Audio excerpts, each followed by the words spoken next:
Hello, how you doing? So I'm back again. I've got a film about health, something that I've been researching and doing myself recently as well. And this attack on us is part of a two-part attack. And basically everyone on planet Earth is a targeted individual. Just have a look at things like chemtrails. They put fluoride and chlorine in the water. Okay, they put all sorts of stuff in the food. You get general noise harassment wherever you go. Visual harassment as well. Compare your average scene in the city to an average scene in the countryside. That's how depressing the cities are. Our natural environment is in the countryside, surrounded by beautiful scenery all the time. It's a very stress-free environment. In the city, just there's rubbish everywhere, a lot of aggressive people, and then you've got electromagnetic frequencies. 5G is going to be in the city first, and they're everywhere really. Then you've got like poison from the car exhaust. They're attacking everyone a little bit on lots of different levels, but it accumulates into stress and disease.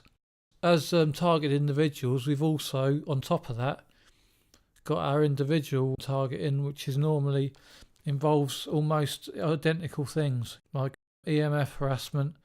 People are getting hit with microwave weapons. People are getting visual harassment where they're getting harassed with the colour red. Noise harassment, that's what I'm getting. People are getting their food and water poisoned as well, which is happening anyway, but it's also being done to people, who are targeted individuals. And what I've worked out is what they're trying to do is cause a lot of stress in the body. And we all know that stress kills. And that's what I think the ultimate aim is. Why does stress kill? I've been looking into it. What happens is it's linked to different things in your body. Stress is linked to cell voltage, oxygen and pH level. So when you cause high levels of stress, your cell voltage goes down, the amount of oxygen in your body goes down, and your pH goes down. And what they've found is that almost everyone who's got cancer or a bad disease has got a very low pH of around about 4.5. So this all goes together with they've got high stress level as well. They've got low cell voltage. And this is the environment that breeds disease. Not just cancer, but a lot of diseases. The scientists have proven that disease cannot thrive in an oxygen-rich environment. So how can we control the stress level, the cell voltage, the oxygen and the pH? It's through diet and exercise. Let's talk about food for a bit first. You got healthy food, which is a lot of it's alkaline, and some of it's what I call good acidic, which means it's slightly acidic or very acidic, but with no chemicals in it. So you can't even avoid this, even if you're eating healthy. What you find is with processed food, junk food, carbonated drinks, they're all what I call bad acidic, which means they're not only all acidic, but they've also got chemicals in them as well. And these chemicals tend to increase the shelf life of the product, but decrease your shelf life. So these things don't make sense. And I think that's all part of the attack on us. What I'm saying is we need to start eating healthy. You need to find out which foods are alkaline and which are acidic so that you can control the pH level. Because if you can control your pH level, you control the other three things that are linked to them. You increase your oxygen level in your body, you decrease your stress level, and you increase your cell voltage.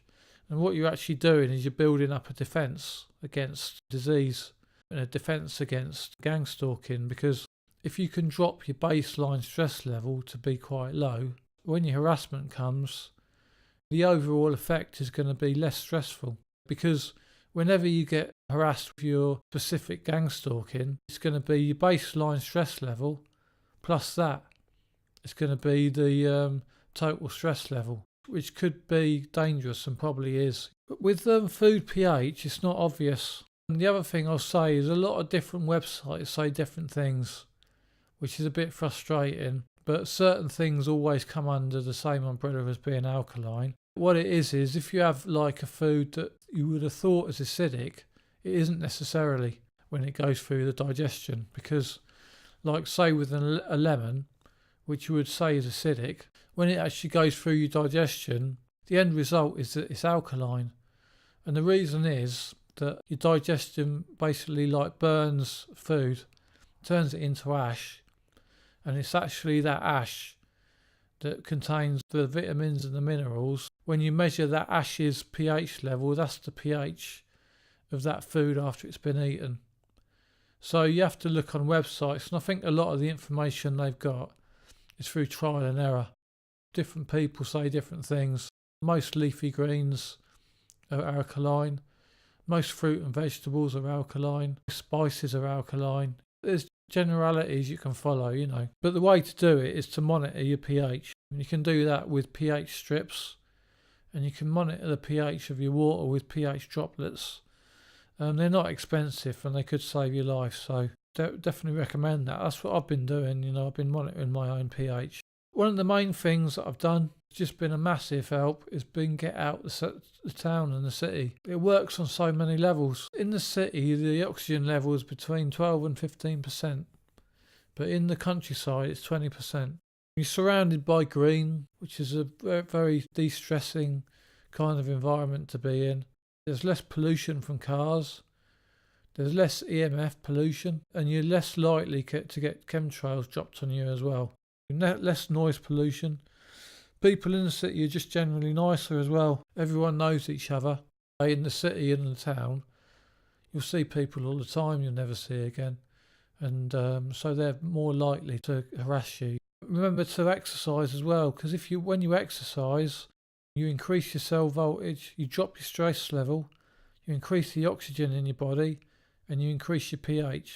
Like I say, all these 4 things are linked. So if you can affect one of them, you affect all of them. So I'm going to be going into more detail about this in other videos and on my website, but for now I'm going to leave it there. Okay, so see you guys. Look after yourselves. All right.